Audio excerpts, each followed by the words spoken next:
BJP চৰকাৰখনে 14 চনত যেতিয়া প্ৰধানমন্ত্ৰী পদৰ দাবীদাৰ হৈ ইয়ালৈ নৰেন্দ্ৰ মোদী আহিছিল তেখেতে কৈছিল 16 মেৰ পিছত বাংলাদেশে তালি টুপুলা বান্ধিব লাগিব মিছলিয়া মানুহ তাৰিখটো কলে চনটো কবলে পাহৰিলে সেইকাৰণে তেনেকুৱা 16 মে 10টা পাৰ হৈ গল বাংলাদেশী তালি টুপুলা বান্ধাটো দূৰৰে কথা বাংলাদেশীক তালি টুপুলাই মাটিয়ে ভেটিয়ে অসমত সংস্থাপনৰ যুজা চলাইছে প্ৰথম কাখন আমাৰ ওপৰত জাপি দিলে 2014 চন পৰ্যন্ত অবৈধ হিন্দু বাংলাদেশীক অসমত স্থাপন কৰিব বিচাৰিলে ছাত্ৰ সন্থাই তাৰ বিৰোধিতা কৰিছে অসমৰ ৰাইজে সৰ্বত্ৰ তাৰ বিৰোধিতা কৰিছে ৰাজপথৰ সংগ্ৰাম চলি আছে আদালতৰ যুঁজ চলি আছে তাৰ মাজতে এটা ভোটৰ ওপৰত দানহপৰাধী নতুনকৈ তেওঁলোকে ইমিগ্ৰেশ্যন এণ্ড ফৰেনাৰ্ছ এক্সেম্পশ্যন অৰ্ডাৰ 2025 জাৰি কৰিছে যাৰ জৰিয়তে 2024 চন পৰ্যন্ত অহা বাংলাদেশীক অসমত সংস্থাপন কৰিবলৈ বিচাৰিছে এই কথা কোনো কাৰণত মানি লোৱা নহব আৰু এটা কথা স্পষ্টভাৱে ৰাজ্য চৰকাৰখনকো ক'ব লাগিব যিখিনি সময়ত অসমৰ ৰাজ্য চৰকাৰে কেন্দ্ৰয়ে জাপি দিয়া নীতি নতমস্তক হৈ মানি লৈ বাংলাদেশীক সংস্থাপনৰ যুঁজা চলাইছে সুবুৰীয়া ৰাজ্য মেঘালয়ৰ মুখ্যমন্ত্ৰী কনৰাড চাংমাই গৈ দিল্লীত গৃহমন্ত্ৰীক কৈ আহিছে যে মেঘালয়ৰ কাৰণে ইনাৰ লাইন পাৰমিট লাগে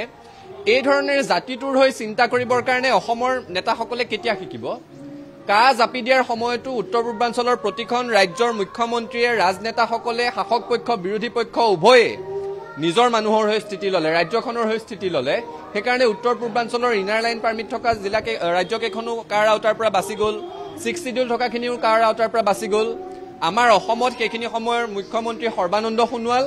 আৰু মুখ্যমন্ত্ৰী হবলৈ সপোন দেখি থকা হিমন্ত বিশ্ব শৰ্মা তেওঁলোক দুইজনৰ মাজত অঘোষিত প্ৰতিযোগিতা চলিল দিল্লীৰ বেছি আজ্ঞাবাহী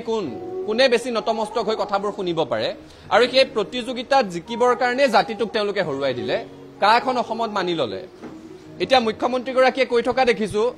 যে তেওঁ প্ৰথমতে ভাবিছিল 1 লাখ মান মানুহ কাৰ জৰিয়তে আহিব বুলি সংবাদ মাধ্যমৰ আগত কৈ আছে আপোনালোকে দেখি আছে